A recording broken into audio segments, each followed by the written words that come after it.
Welcome back, future doctors. Today we dive inside the lungs to understand the pathogenesis of lobar pneumonia. These notes are exam friendly and easy to remember. Let us start with the definition of pneumonia. So pneumonia is the inflammation of the lung parenchyma distal to the terminal bronchiole, consisting of respiratory bronchiole, alveolar ducts and alveolar sacs. Just to remember, as a revision, this is the trachea which bifurcates into bronchus. This is the primary bronchiole, secondary bronchiole and tertiary bronchiole. The tertiary bronchiole then continues as the respiratory bronchiole into alveolar duct and alveolar sacs. So this is the respiratory bronchiole and these are the alveolar ducts and alveolar sac. Pneumonia can also be termed as the consolidation of the lung. Anatomical classification of pneumonia include lobar pneumonia and lobular pneumonia, and the third classification is interstitial pneumonia. Let's come on to the pathogenesis of lobar pneumonia. Lobar pneumonia is entire lung lobe is affected. It might be the right side or the left side or even be the upper, middle or lower side. Let's come on to the first stage, that is the stage of congestion. It happens from 0 to second day of the bacterial infestation. Let's come on the gross features. The lung, as there is congestion, becomes heavy, enlarged, large and with exudate, bloody, frothy fluid.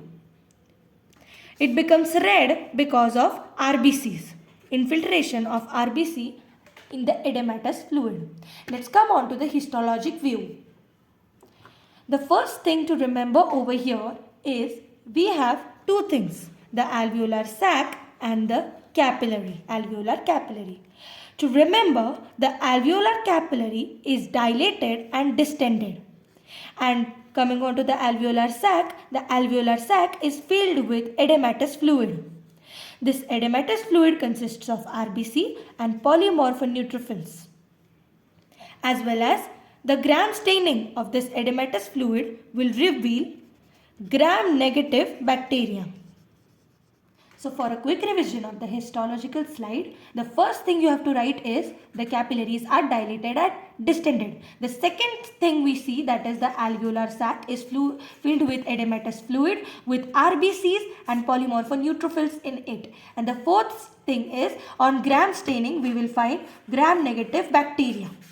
These are the four things you have to mention in the first stage of congestion. The second stage is the stage of red hepatization. Now we have already discussed over here that stage of congestion stays from 0 to 2 days. This stage is later followed by 2 to 4 days of red hepatization. Now why the word hepatization is given? Because the aerated, beautiful, spongy lung is now turned into airless, granular, firm, heavy, enlarged, lung-like, liver-like appearance. So you can imagine a lung now transformed into a liver. It's so interesting, isn't it? So in hepatization stage, the lung attains liver-like consistency. Therefore now it has become airless, pink, dry and granular. The reason for red name here is because of red RBC in the fluid. Accumulation of lots of RBC which gives this liver-like lung a red color appearance. This is later accompanied by serofibrous pleurisy, which is an important step to remember. Coming on to the histologic slide, the histologic slide will reveal that, so this is our alveolar sac. As I said earlier, this alveolar sac will contain edema. Along with edema here, it will also contain multiple strands of fibrin. So first is edema with second strands of fibrin. Lots of fibrin strands is the hallmark of red hepatization, along with lots of polymorphneutrophils and RBCs. So this is the third point. And again, on gram staining, we'll find gram-negative bacteria.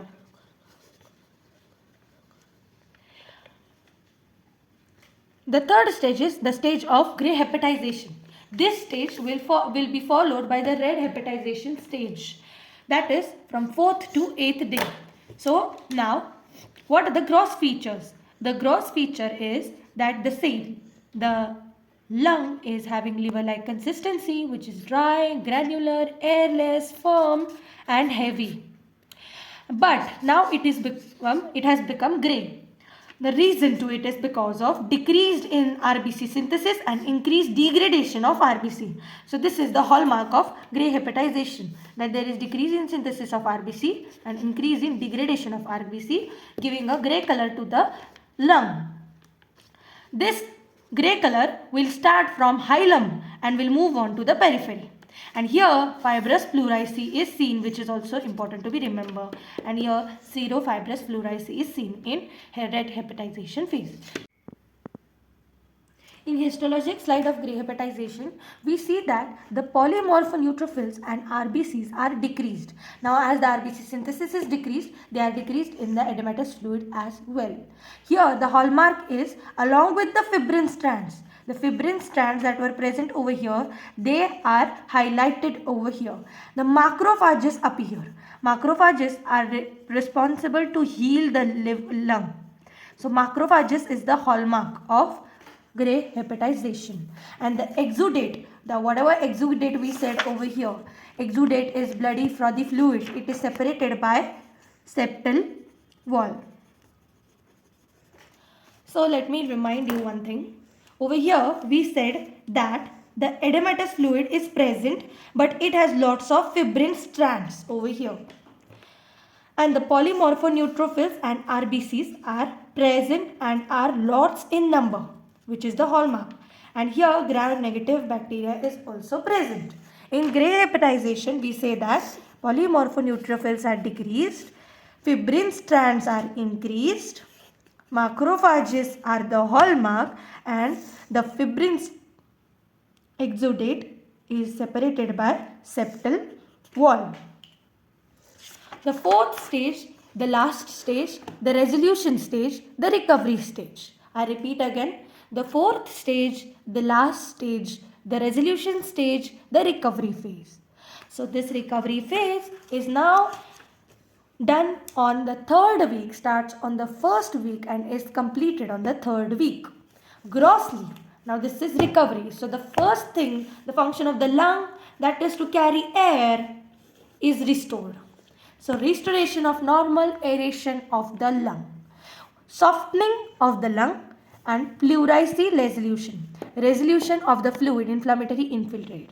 Now I want to tell you one thing. The softening of the fibrinous strand is done by certain enzymatic action, and the resolution of pleurisy, we have learned in the edema chapter that any inflammatory infiltrate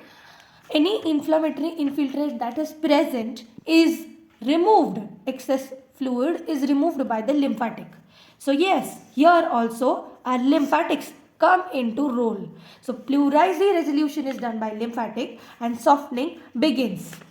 Let me tell you. In histology, we see that the macrophages increase. Here, neutrophils and RBC are equal to 0 or very reduced. Alveolar capillaries. Now I told you this is alveolar sac. The edema in the alveolar sac is resolved. And the capillaries that were dilated. I told you the first time that the capillaries are distended and dilated. They are engorged. Engorged meaning now they are again filled with blood vessels. So yeah, now we are on the recovery phase. The fibrin strands that were present over here are now resolved and fragmented. Breaking of fibrin strands occur. So these fibrin strands break down. Alveolar capillaries engorged. Macrophages increase. Neutrophils decrease.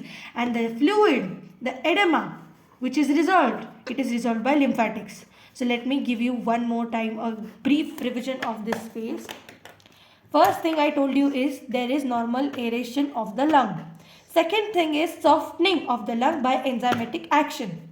Third thing is pleurisy resolution by lymphatic. Histology explains the same. Polymorpho-neutrophils and RBC are reduced. Macrophages increase so that resolution takes place. Third thing is the fibrin strands are fragmented and therefore they are resolved. Edema is being resolved by lymphatics and the blood vessels that were distended and dilated are engorged. So thank you guys for watching such an important lecture.